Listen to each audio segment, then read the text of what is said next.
गुटन टाग। सबसे पहले मैं चांसलर सोल्ज और उनके डेलीगेशन का भारत में हार्दिक स्वागत करता हूं।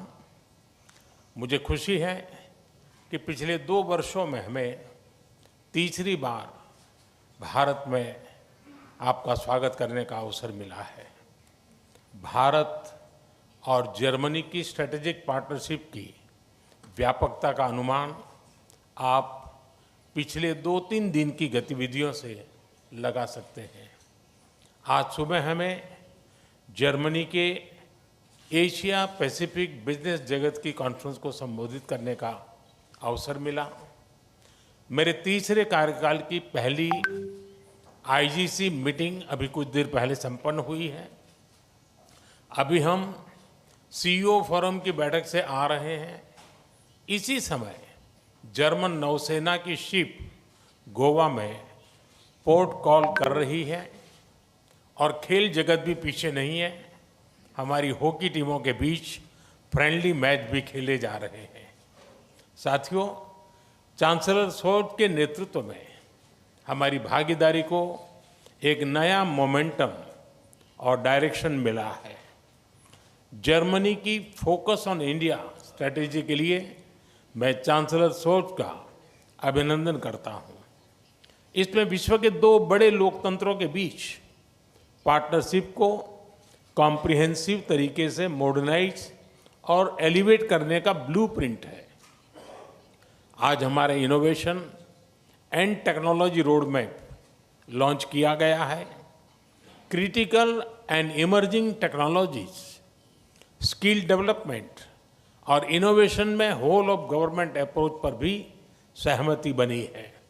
इससे आर्टिफिशियल इंटेलिजेंस, सेमीकंडक्टर और क्लीन एनर्जी जैसे क्षेत्रों में सहयोग को बल मिलेगा और सिक्योर, ट्रस्टेड और रेजिलिएंट ग्लोबल सप्लाई और वैल्यू चेन्स का निर्माण करने में भी मदद मिलेगी।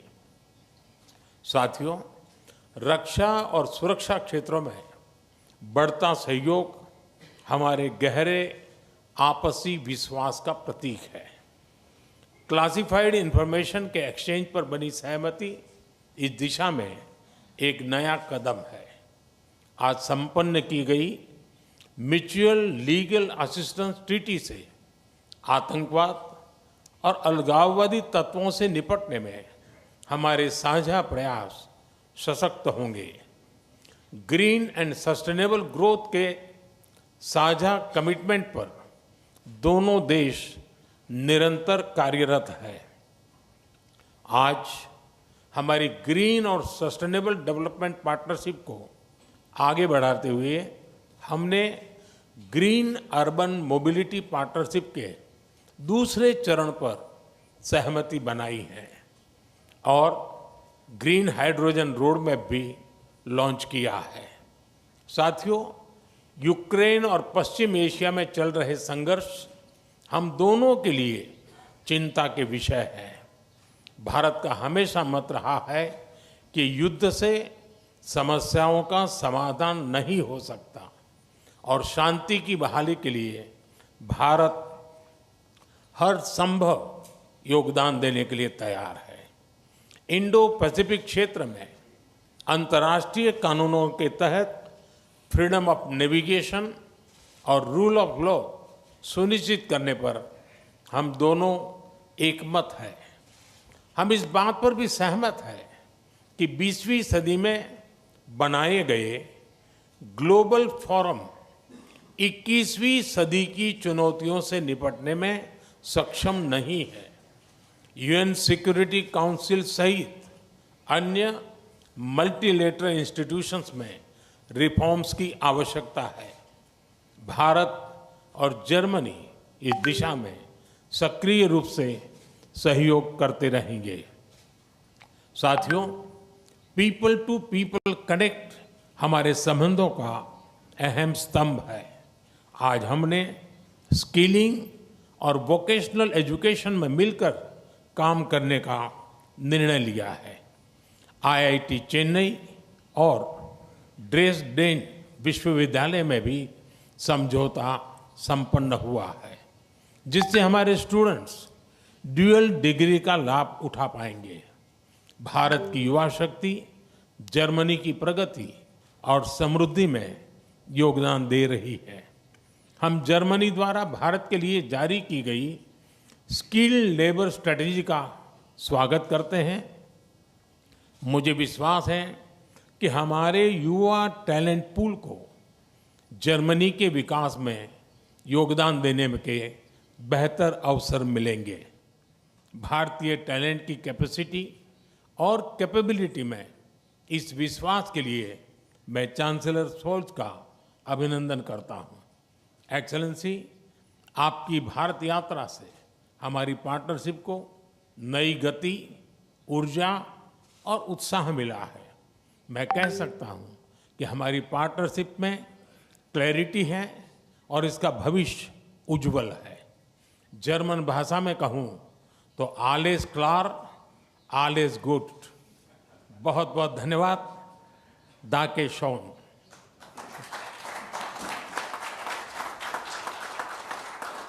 Thank you, sir. May I now request His Excellency, Mr. Olaf Scholz, Chancellor of the Federal Republic of Germany, to give his remarks to the media. Sehr geehrter Herr Premierminister, lieber Narendra Modi, vielen Dank für den freundlichen Empfang hier in Neu-Delhi. Es ist längst zu einer guten Tradition geworden, dass wir beide uns mindestens einmal im Jahr treffen. We have a bilateral meeting at least once every year. I visited India roughly 12 months ago on the occasion of the summit of the successful G20 presidency of your country, and I have very fond memories of that event. The same is true for my visit in India in March 2023. And the year before that, you visited Germany twice. First as a guest at the G7 summit in Elmau, and later that year you came to Germany to attend the intergovernmental consultations in Berlin. That is a very impressive illustration of how close relations are between both our countries. 25 years ago, we created the strategic partnership between Germany and India. Our cooperation has become ever more trusting, solid and substantial. Growing together with innovation, mobility and sustainability. That is the motto of the 7th Indo-German intergovernmental consultations that have taken place today. It is a fitting motto because it illustrates the extent to which India and Germany both profit in equal measure, benefit in equal measure from this good and trusting cooperation. This is especially true for the field of economic ties. Germany has become India's most important trading partner in the European Union, and I'm determined to further strengthen and build on this link and cooperation. I have with me, as members of my delegation, a high-level business delegation that has seized the opportunity to engage bilaterally with India, its industry and business. And parallel to our consultations, an Asia-Pacific conference of German business is taking place here in Delhi. This offers an excellent stage on which the German business community can present itself as a reliable partner for the future of your country and our country. We have a clear message for the entrepreneurs in both our countries. There is enormous potential to further build and expand trade and investment between both our economies. And as Chancellor, I strongly favor an ambitious FTA, free trade agreement between India and the European Union. I believe that both sides would benefit, and it should be our ambition to make headway in that regard. We've also made good progress with regard to another topic. Almost 250,000 of Indians live in Germany these days. That goes to show how successful our migration mobility agreement has become. The men and women from India live in Germany, very often in sectors in where they are most urgently needed, in the field of medicine, in the care sector and in IT, and it is our objective to attract even more skilled labor from your country. We have developed a specific country-specific agenda for India to that purpose that we have presented to our colleagues in New Delhi. It is, by the way, the first such country-specific agenda in the framework of our strategy on skilled labor. Then that goes to show how much we value India as a partner in that respect.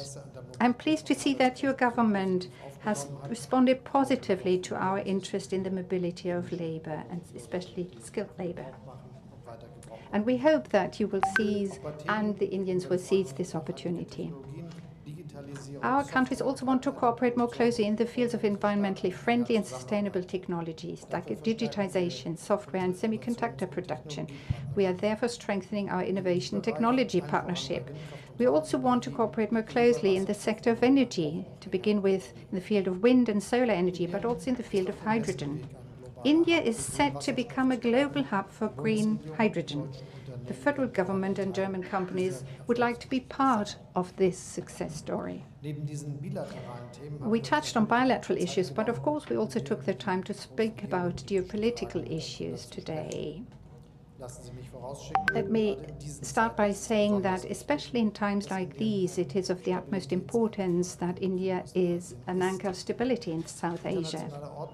The international rules-based order, which has come under massive pressure as a consequence of Russia's attack on Ukraine. Russia's war of aggression against Ukraine affects Germany and India in many ways. No one can close his or her eyes to the conflict and the impact it has on us. Therefore, I approve that India supports a lasting and just peace, and I am pleased about your readiness to make use of the reliable relations that you have developed to all parties to contribute to a political solution of the conflict. This war, which has been raging for so long and has caused so many deaths, has to end finally. Ukraine's integrity and sovereignty must be preserved, and this is what we are working for, what we aim to achieve. We also agree with regard to a second conflict.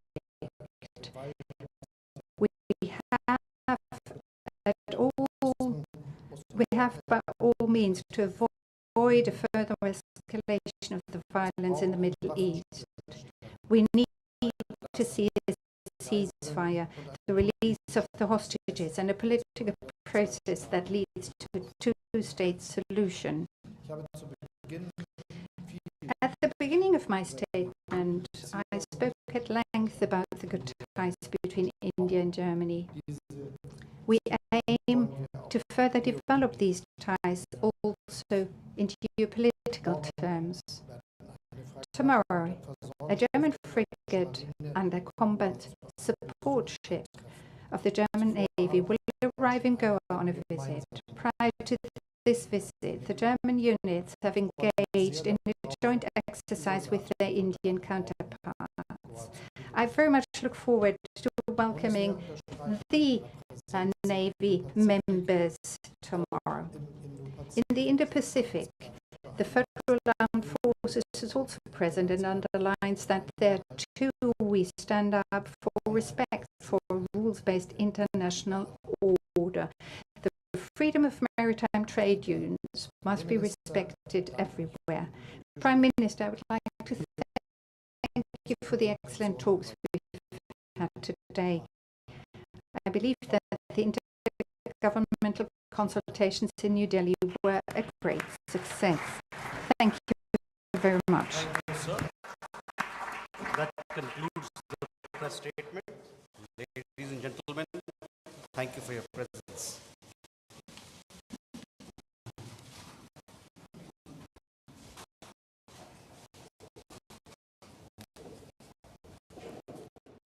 तो Hyderabad house से आप भारत और German की संयुक्त press वार्ता का सीधा प्रसारण देख रहे थे, जिसमें प्रधानमंत्री नरेंद्र मोदी ने कई जो है बड़ी बातें कही और उन्होंने ये कहा कि तमाम जो क्षेत्र हैं उनमें जो विस्तार हैं और उनकी जो संभावनाएं हैं उनको बल मिलता है। इस बैठक के बाद उन्होंने ये भी कहा कि जिस तरह से जो दोनों देश हैं तमाम क्षेत्रों में आगे बढ़ रहे हैं, उससे नई संभावनाएं पैदा होती हैं। भारत और जर्मनी के बीच अहम समझौते हुए हैं।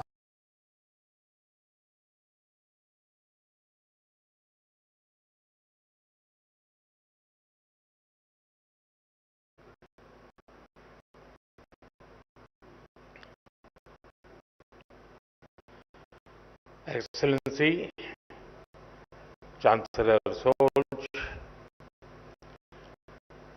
वाइस चांसलर डॉक्टर रॉबर्ट हावेक,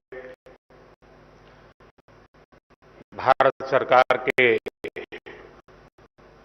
मंत्रीगण, Asia Pacific committee of German business के chairman doctor Busch, Bharat, Germany और इंडो पैसिफिक देशों के इंडस्ट्री लीडर्स, देवी और सज्जनों, नमस्कार, गुटन टाग।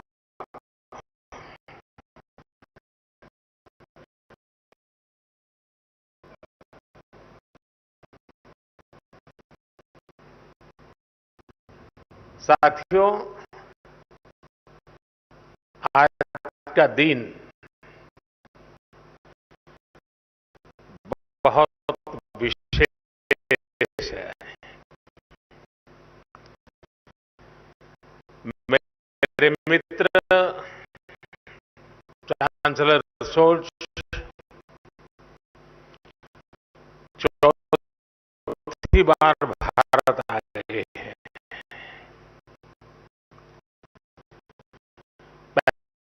पहले मेयर के रूप में और 3 बार चांसलर बनने के बाद उनका यहाँ आना भारत जर्मनी संबंधों पर उनके फोकस को दिखाता है।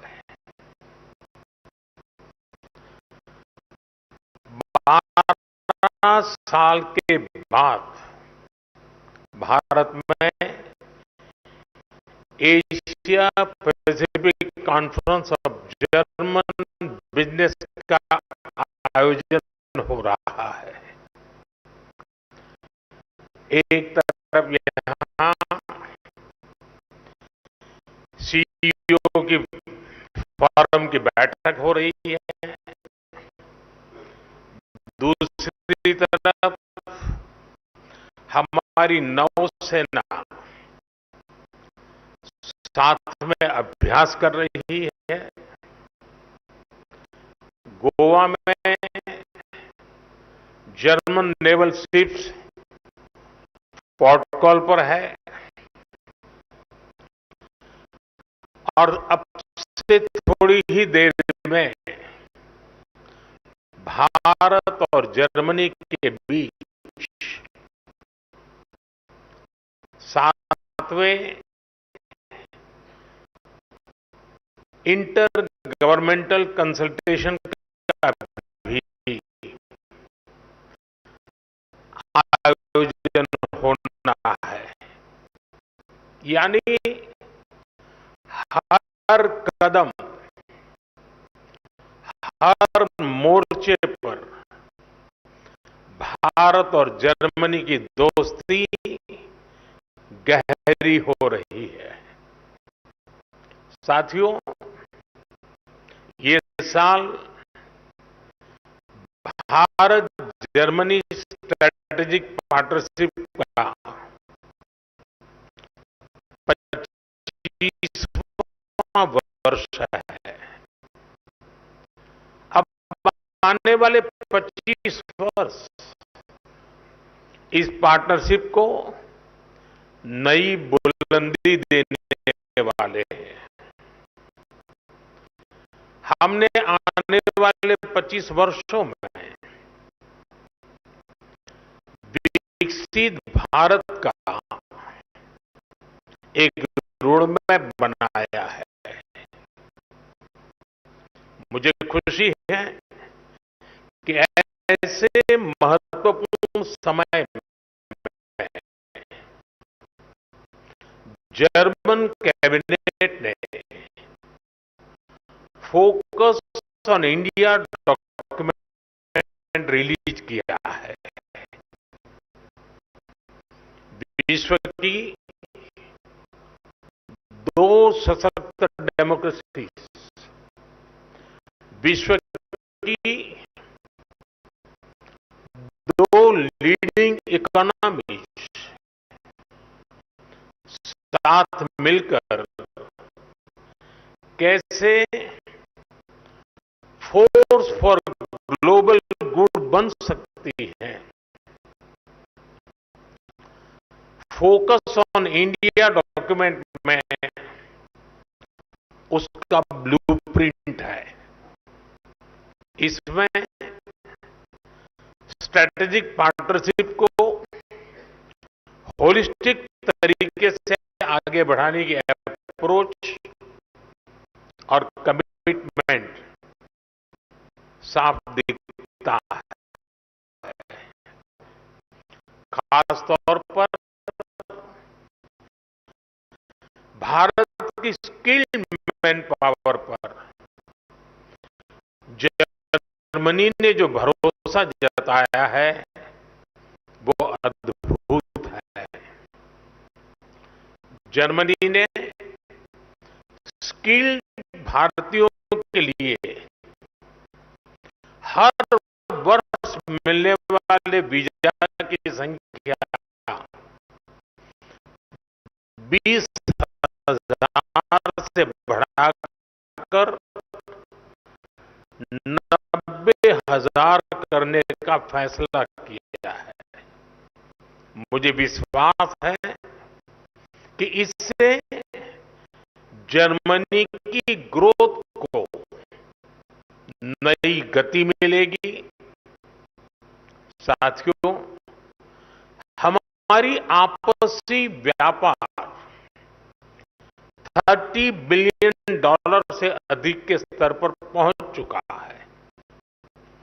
आज एक तरफ सैकड़ों जर्मन कंपनियां भारत में हैं, तो वहीं भारतीय कंपनियां भी तेजी से जर्मनी में अपनी प्रेजेंस बढ़ा रही है। आज भारत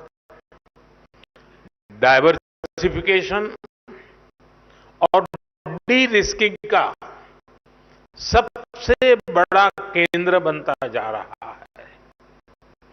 भारत ग्लोबल ट्रेड और मैन्युफैक्चरिंग का भी हब बन रहा है। ऐसे में आपके लिए make in India, make for the world का ये सबसे उपयुक्त समय है।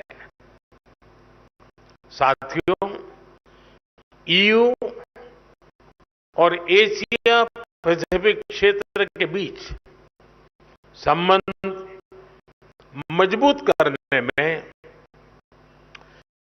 एशिया पैसिफिक कॉन्फ्रेंस का महत्वपूर्ण रोल रहा है। लेकिन मैं इस मंच को सिर्फ ट्रेड और इन्वेस्टमेंट के सीमित दायरे में ही नहीं देखता हूं। मैं इसे इंडो पैसिफिक क्षेत्र और विश्व के बेहतर भविष्य की साझेदारी के रूप में देखता हूं। दुनिया को स्टेबिलिटी और सस्टेनेबिलिटी की जरूरत है। ट्रस्ट और ट्रांसपेरेंसी की जरूरत है।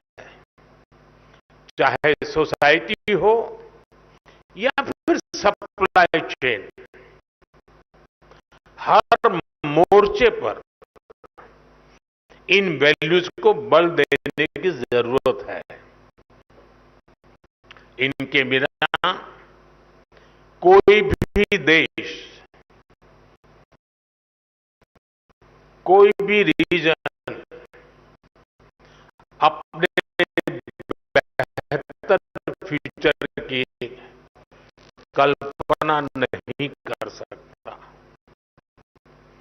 इंडो पैसिफिक रीजन तो दुनिया के फ्यूचर के लिए बहुत जरूरी है। ग्लोबल ग्रोथ हो, पॉपुलेशन हो, स्किल्स हो, इस रीजन का कंट्रीब्यूशन और पोटेंशियल दोनों बहुत व्यापक है। इसलिए इस कॉन्फ्रेंस का महत्व और भी बढ़ जाता है। फ्रेंड्स, भारत की जनता एक स्टेबल पॉलिटी और प्रिडिक्टेबल पॉलिसी इकोसिस्टम को बहुत महत्व देती है। यही वजह है कि 60 साल बाद एक सरकार को लगातार थर्ड टर्म मिला है। भारत की जनता का ये ट्रस्ट बीते एक दशक में रिफॉर्म, परफॉर्म, ट्रांसफॉर्म वाली गवर्नेंस के कारण मजबूत हुआ है। जब देश का सामान्य जमीन नागरिक ये सोच रहा है, तब आप जैसे बिजनेस के लिए, आप जैसे इन्वेस्टर्स के लिए भारत से बेहतर स्थान क्या हो सकता है। साथियों, आज भारत डेमोक्रेसी, डेमोग्राफी, डिमांड और डेटा, इसके 4 मजबूत पिलर्स पर खड़ा है। टैलेंट, टेक्नोलॉजी, इनोवेशन और इंफ्रास्ट्रक्चर भारत की ग्रोथ के टूल्स हैं। इन सभी को ड्राइव करने वाली एक और बड़ी ताकत आज भारत में है। ये ताकत है एस्पिरेशनल इंडिया, यानी एआई, आर्टिफिशियल इंटेलिजेंस और एआई एस्पिरेशनल इंडिया की डबल ताकत भारत के पास है। और एस्पिरेशनल इंडिया को हमारा यूथ ड्राइव कर रहा है। बीती सदी में डेवलपमेंट को मुख्यतः नेचुरल रिसोर्सेज ने गति दी थी।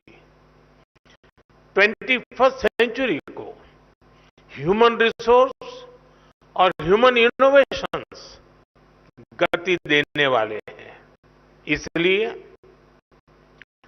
भारत अपने यूथ की स्किल्स और टेक्नोलॉजी के डेमोक्रेटाइजेशन पर बहुत फोकस कर रहा है।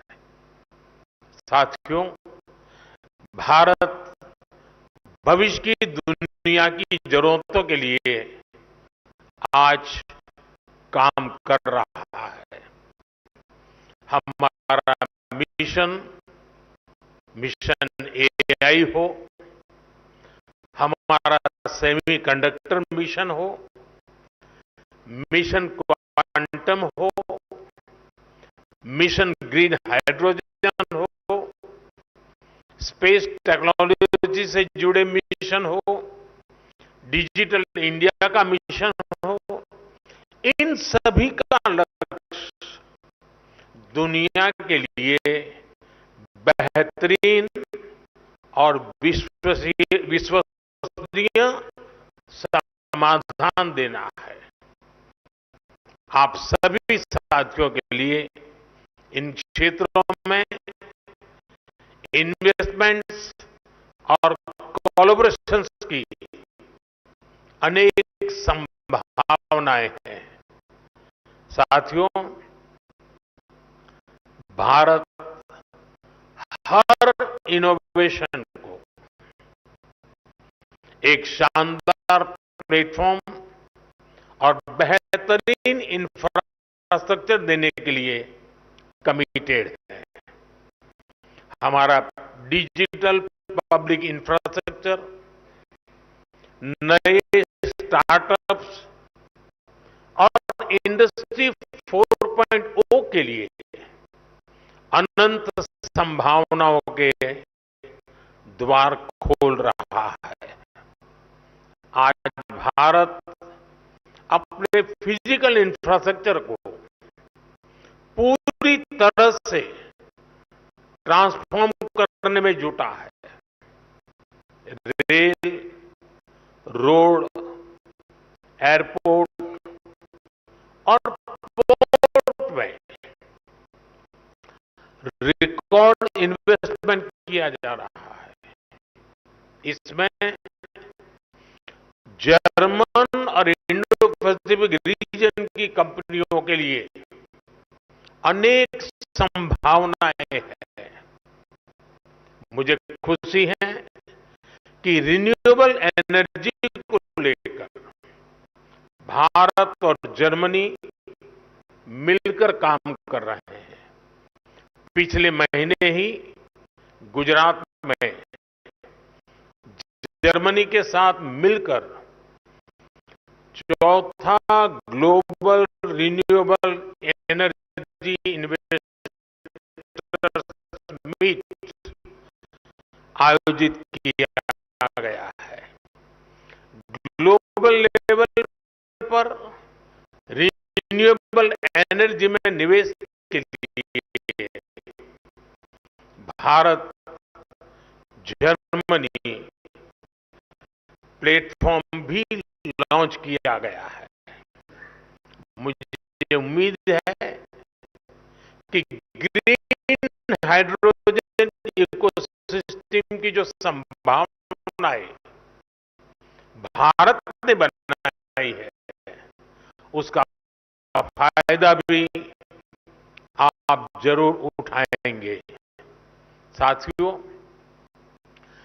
भारत की ग्रोथ स्टोरी से जुड़ने का यही समय है, सही समय है, जब भारत का डायनेमिज्म और जर्मनी का प्रिसिशन मिलता है, जब जर्मनी की इंजीनियरिंग और भारत का इनोवेशन मिलता है, जब जर्मनी की technology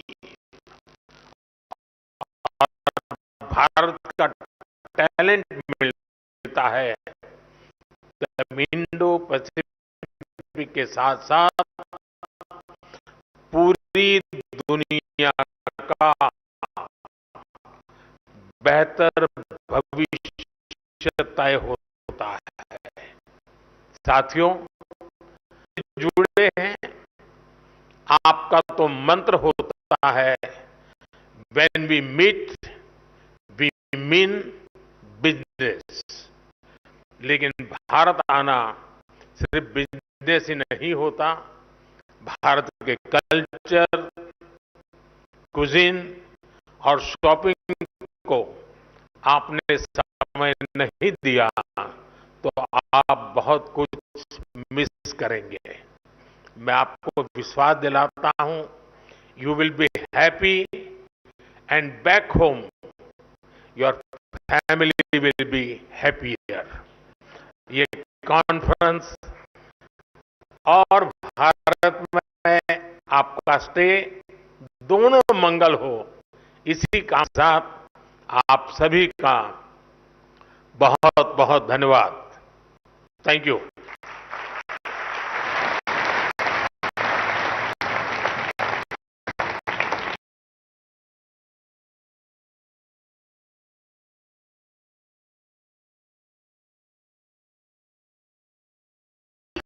Asia Pacific Conference.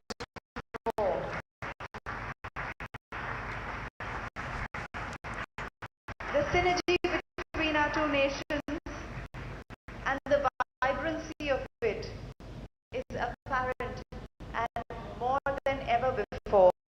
And this is largely due to the energy and enthusiasm of our leaders who are meeting today for the 8th time in just the past couple of years. Germany, Italy, Indonesia, Japan, and of course India. G7, G20, and the India-Germany government consultations.